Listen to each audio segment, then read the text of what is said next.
vraiment, c'est de se dire que lui, il est plus légitime. Mais moi, c'est comme ça que j'ai grandi en fait. On lui a dit quoi? Tu peux répéter ce que tu veux? J'ai dit qu'il Je crois que est ça m'a un plus- peu sonné il en est- fait.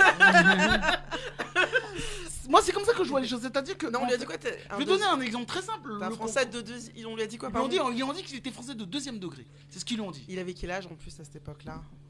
Parce que ça forge une identité, parce qu'il n'était pas super âgé. Il avait Non, il avait moins de 30 ans. moins de 30 ans. Moins de 30 ans. Mais même moi, c'est-à-dire que quand tu subis le contrôle au faciès, tu vois tout de suite les choses différemment. C'est vrai. Les femmes, vous avez un peu moins connu que ça que nous. Parce que je me rappelle un jour, je marchais avec des amis à moi, 2 amis à moi.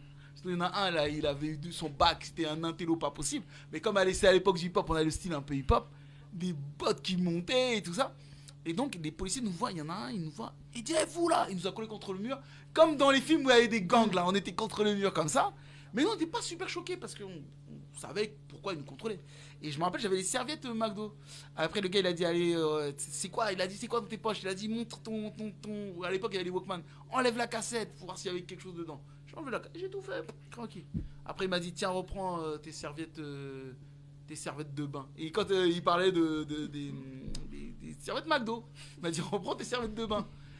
Donc personnellement, on n'était pas spécialement trop choqués quand il y a des gens qui disent oh, comment ça en 2023 Non, ça existera toujours. Parce que c'est comme si tu dis en 2023, il n'y aura plus de racisme, il n'y aura plus de vol, il n'y aura plus de cambrioleurs.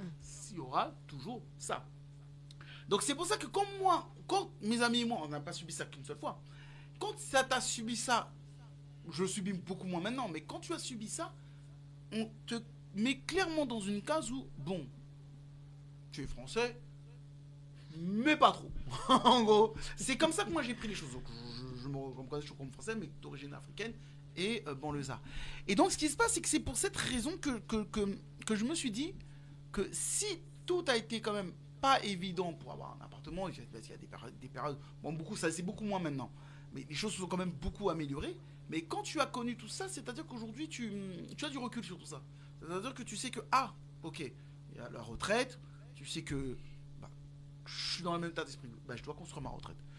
Il n'est pas question que j'attende les 66 et quelques pour dire là je vais pouvoir, enfin non. Je dois me donner les moyens de vivre correctement comme je le veux avant cet âge-là.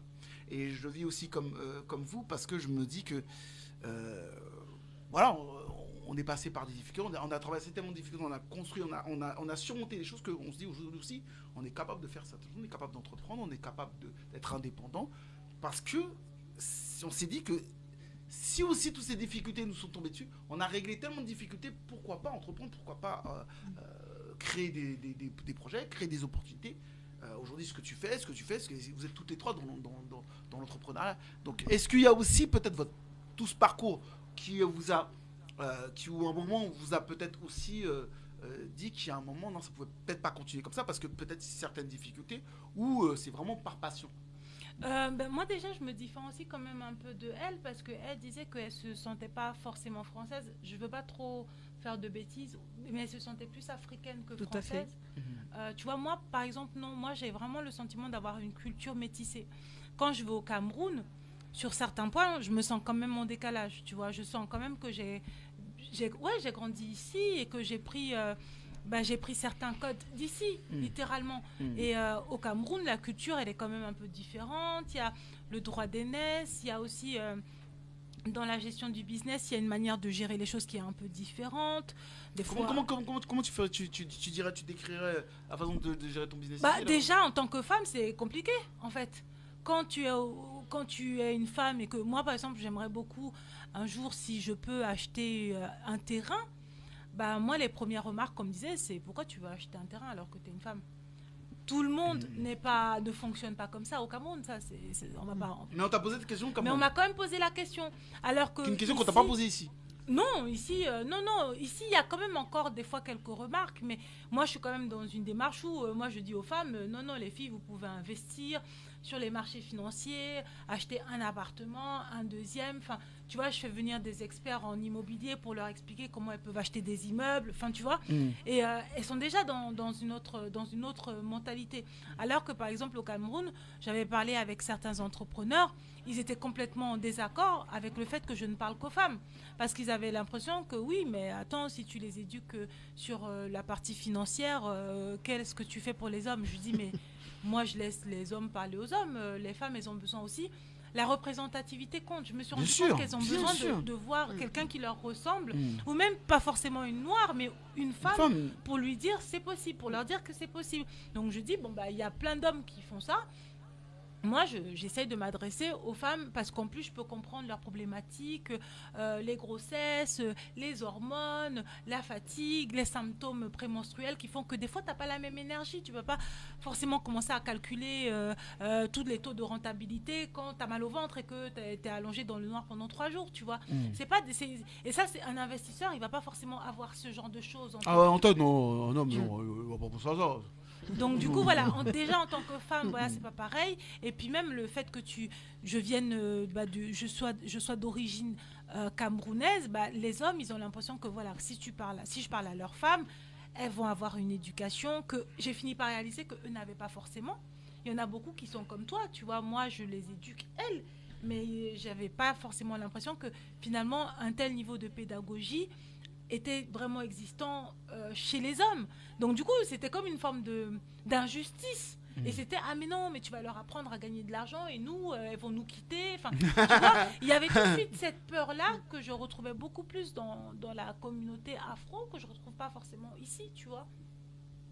Ah, c'est intéressant, très intéressant. Très, très intéressant. Et excuse-moi, c'était intéressant. Voilà, très intéressant. Toi, comment tu te définis et comment aujourd'hui tu vois un peu aussi Je me définis comme une haïtienne française, donc une double culture. En fait, je me suis vraiment rendu compte de mon identité quand je vais à Montréal. Quelques semaines après être arrivée, donc j'étais dans un bus et j'ai une dame qui se met à me parler en créole haïtien, comme ça. Et donc, je lui réponds en français. Et je continue ma petite aventure. Et on m'arrête une fois dans la rue. Donc, c'était en plein hiver. Et on me dit « Et toi, là-bas, t'es française ?» Et je dis « Pourquoi ? J'ai rien dit. » Et on me répond « T'as vu comment t'es habillée, tu ne peux être que française. » Et là, je me suis dit « Waouh, ça fait 3 semaines que je suis dans ce pays, même pas un mois. On m'identifie comme haïtienne et comme française. J'ai pas eu besoin de parler, j'ai rien eu besoin de faire. » En fait, je me suis dit, l'identité est quelque chose de tellement fort que tu le portes en fait en toi. C'est comme j'ai un vendeur de fruits et légumes dans ma ville et j'ai une dame qui vient des Antilles qui a dit « Oh, mais son stand, il me fait penser aux Antilles. » Et il a vécu aux Antilles. Et donc, c'est quelque chose, en fait, la culture que... c'est pas quelque chose... c'est pas forcément par la parole, simplement en te regardant, on peut savoir. Je parlais une fois avec une Française qui a vécu en Chine et qui a disait que quand elle voyait des Chinois venant du Canada, de France ou des États-Unis, elle arrivait à les distinguer. Ah ouais. Ouais. Simplement la manière dont ils se comportaient, et parce que c'est quelque chose de fort en fait la culture. Et non, je m'identifie vraiment comme une haïtienne et comme une française. Et aujourd'hui, tu n'attends pas la retraite toi aussi. Et donc comment aujourd'hui tu te prépares à... La retraite, je l'attends pas depuis très très longtemps. Après vous êtes jeune aussi en même temps, vous êtes très jeune quand même. Non, depuis j'ai quel âge 39, depuis je sais pas, ça fait plus de 20 ans que je l'attends pas la retraite. Parce que j'ai un professeur d'économie qui m'avait dit au lycée, vous n'aurez pas de retraite. Oui, tu m'avais dit, ouais. Donc oui. Donc j'avais pas, non. Après si j'en ai une, tant mieux, mais ce sera un plus en fait. Ouais, ça doit être un un complément. Plus, Ce sera pas la base, oui. Mais écoutez, on va pas tarder à conclure l'émission parce que l'émission c'était très passionnant. Non, ça arrive plusieurs fois. Je dois partir, hein. Bah oui. Et puis c'était intéressant de partir en fait et je savais pas comment l'amener, je voulais pas couper l'émission. Ça va. Sinon je sais pas, est-ce qu'on peut t'aider en quoi que ce soit, comment on peut soutenir tes activités. 40 000. 40 000. Est-ce que non, mais pas parler de Candir, partager sur les réseaux. Donc là, j'organise un voyage au Bénin qui se fera à partir du 15 août. Donc là, pareil, les inscriptions, venez, ce sera sur 2 semaines. C'est combiné Bénin-Togo. Donc toujours sur la trace de l'esclavage.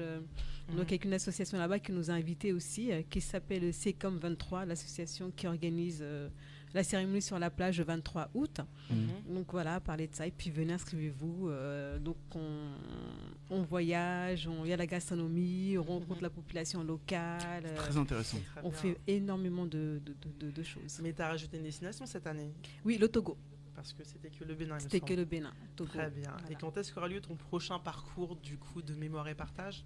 Prochain parcours le 8 juillet, mais ce sera un collègue qui va le faire parce que je ne suis pas disponible le 8 juillet. Puis après, 2 semaines après, on essaie de le faire 2 fois par mois.